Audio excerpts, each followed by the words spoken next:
I'd wake up on certain days and read stories about myself in newspapers that were complete distortions. And it became hard. I started to despise going to work. It was a calculated move to work me out. Sure. And as much as we sought to fight, I looked at other leaders, particularly black leaders who had suffered the same, had been kicked out. It's not typically that we fire you. It's just that we make your life incredibly hard.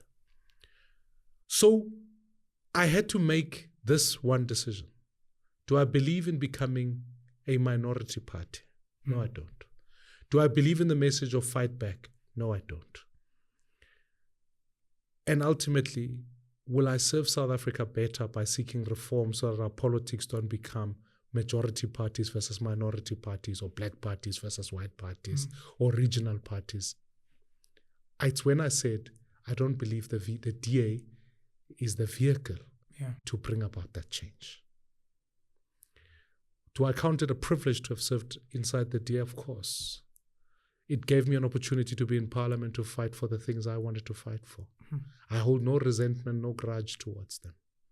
But at the same time as that, it becomes important when I talk about this vision of building one South Africa that I have to pursue it. It was untenable. And I'm grateful. I'm grateful that I learned. I would never want to put a South African in a position where they would feel some of the things that we went through. They were really calculated things that would dehumanize you. And that's why when people eventually came up with statements like my money was an experiment, you do realize how patronizing, how degrading that language is from the very people who you're working with. So when it's said and done, we learned, we saw what worked, we saw what didn't work, and we want to build a government and a political movement that does not replicate that.